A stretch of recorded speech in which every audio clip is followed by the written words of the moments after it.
All right, what's up, my Bloodline friends? So, on this guide, I've had a couple of people message me about using diamonds and efficiency and playing efficiently. So I said I would do another fairly quick video on the subject. So, for diamonds, this is for anybody who is free to play, especially. I mean, a lot of times, I talk to people in these games, and and some people are like, "Well, I'm free to play, so this doesn't really affect me." But if you're free to play, in my opinion, it's even more important, right? You need to be efficient with everything you're doing if you want to progress in the game. If you don't care and you're just going to log in and just hit some buttons and enjoy your time, then that's fine. That's what you want. But if you want to get progression and you want to you know, uh, progress to the game and possibly win some events and do things like that, then you need to worry about being as efficient as possible. And then for spenders, light and moderate spenders as well, it's important as well. I consider myself a light to moderate spender depending on the game. In this game, I've been a pretty light spender. In past games I played, I've been a heavy spender, but not so much in this game, just because I don't need to be honest. But even if you're a spender, these things will matter to you because you can spend less money to get the same result, right? The only people this will not really apply to are the people that are just whales, right? If you're a whale, don't bother watching because you're the type of person who's just gonna, if you want it, you're just gonna buy it. It doesn't matter about being efficient. It's just, I want this, I'm gonna buy it. So really, it doesn't matter, to be honest.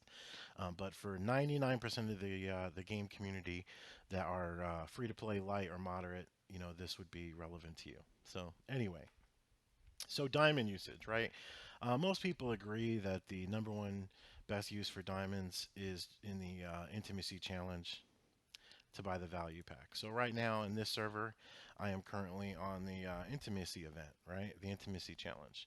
So because of that, if I go to my value packs, I have the companion packs. Now, this in most of these games, you start to you get higher up. You really need to look at the packs to see which one has the most value. And again, it's pretty consensus opinion, and definitely my opinion, that the 599 pack is the most valuable. It gives you the most value, the most efficient use of your diamonds. So for 599 diamonds, you're going to get like 253, about 300 intimacy or so on the average. The reason I say on the average is because you get these, which give 2 to 5. So there is some variance, right? But on the average, you're going to get about 300 intimacy for this. So basically, you're getting um, for every 2 diamonds you spend, you're getting 1 intimacy, and that's a lot more value than getting anything else in the game, including the other packs in the companion pack. While I'm here, the common packs, which are these are trash. Okay, I would not recommend these unless you're a whale. Okay, unless you're a whale, unless it's a situation where you really need a ring and you're out of rings and you want to do this marriage and you have some extra diamonds. Hey, whatever, go do it. But for the most part, these are all trash. I would never spend 1 diamond in these regular value packs. Um, so the other thing that let me actually go to another account here. So this, I'm going to go to my main account. That account was just on as a completely free to play account on server 181. This is my main account. All right. So for the summoning circle, the second thing I would spend diamonds on is companion summoning. So, but the important thing with this is it doesn't matter for the regular summoning if you do 1 pull or 10, it costs the same. So for the regular summoning, if you do 1 pull, it normally costs 300, and if you do 10 pulls, it costs 2,700. So you're getting a 1 free pull. You're getting 10 pulls for the price of 9, but in the companion circle, it doesn't work like that. So anyway, use the chalices for the free pulls where you can, and every time you do a pull here, you're going to get 1 or 5 time quantity 1 or 5 of a companion. And for every pull that you do, you get one of the boxes, which you can use in the shop here. So every 2 pulls is equal to one champion that you can pick. That's the difference here. So for this, it's going to give you a random companion. Um, and so say you do 20 pulls, you're going to get 20 companions and possibly more, because some of them, sometimes you get ×5 instead of ×1. So you get 5 tokens of a companion instead of 1. So you're going to get at least 20, possibly more, by doing those 20 pulls. And then over here, you're going to have 10 boxes or 20 boxes, and you're going to be able to do 10 pulls here for whichever companion that you want. Now, the important thing to remember here is do not use, in my opinion, again, do not use those boxes for companions that you already own until you own them all, right? So what you want to do is, these are the companion tokens that I have. So if you go into your companion screen, if you scroll to the right, it's going to show you the companions that you don't own, okay? And it's going to tell you how many that you have and how many you need to get that. So what I would do is, like, say you're at, like, it doesn't, and to be honest, for this, it doesn't matter which companion. Like, if I don't use these dark elf archers, right? But if if I was at, like, say 43 of 48, I'd probably spend some pulls to do those companions, and then use the boxes to unlock 5 to get her to 48 to unlock her, because even though I don't really care about that, it's still fodder, right? You want as many companions as you can, because you get free fodder, you get free characters for doing absolutely nothing.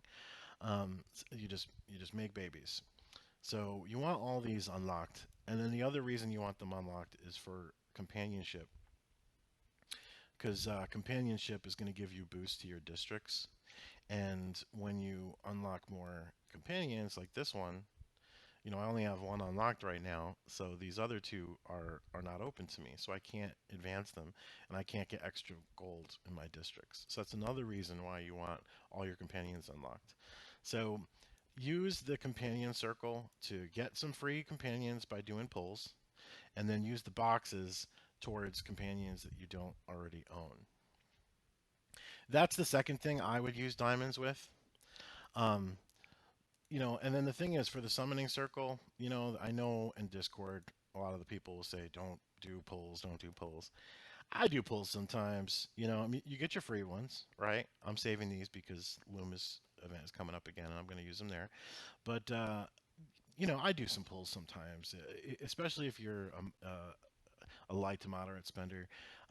It's fun, right? I mean, I've been playing these games for a long time, and there's been games that I've spent a good amount of money on, and it's kind of like a slot machine, right, at the casino. So it can be frustrating, but it's also that it's exhilaration thing. So to me, it's fun to do pulls.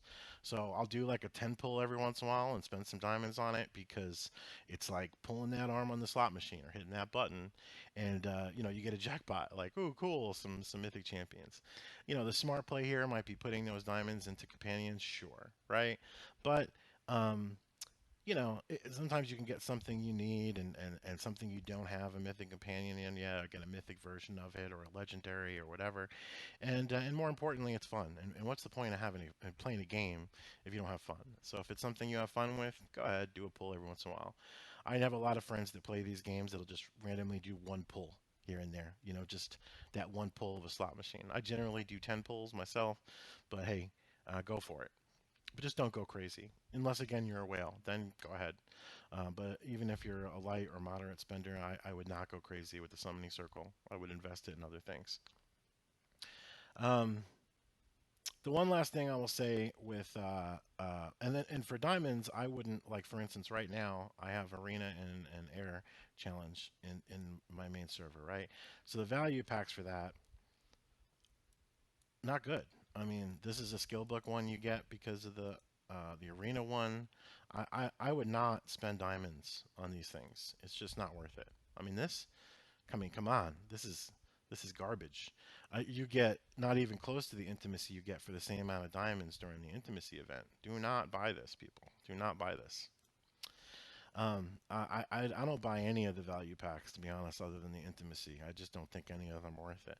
I made a mistake in the first week or so. I played in buying some other ones, and then I realized this is silly. Um, so, the other thing I will say is if you want to be efficient, is make sure you do your banquet halls, right? You can be in 2 banquet halls at a time. That doesn't mean you can only do 2 a day. I still talk to some people who've been playing the game for a while who think they can only go in 2 a day. So they log in, go to 2 banquets, and then they leave. You could just be in at 2 at once. I'm always in 2. So this one, once your server's been open for a while, oh, yep, see this one I'm not in. And then always make sure you do the mini game too. Even if it's a high score, you never know, you might luck out.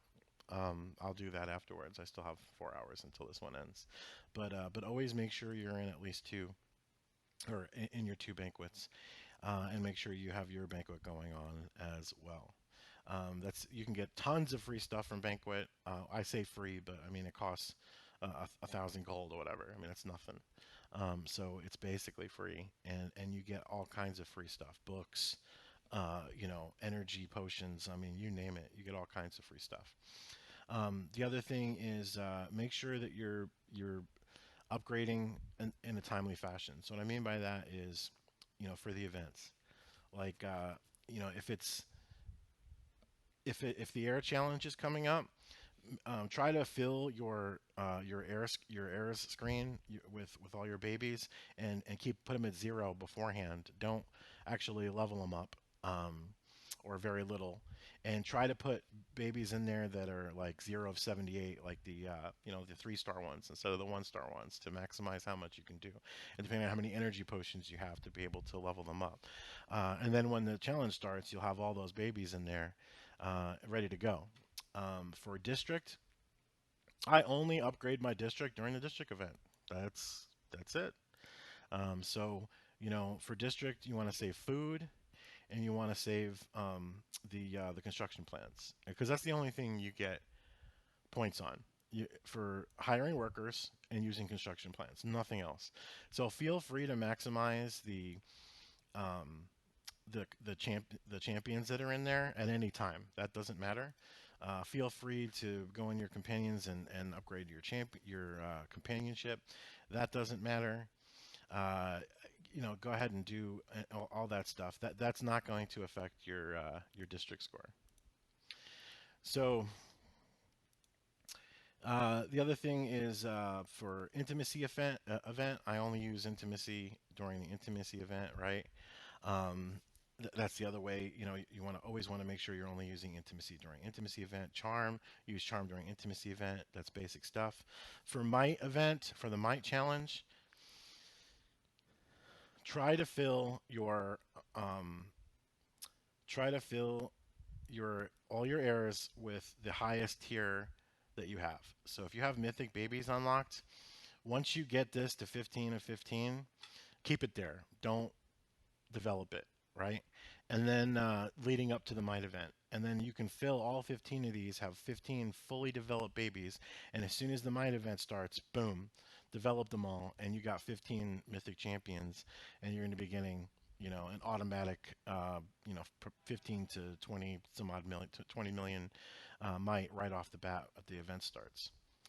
That's my suggestion for that.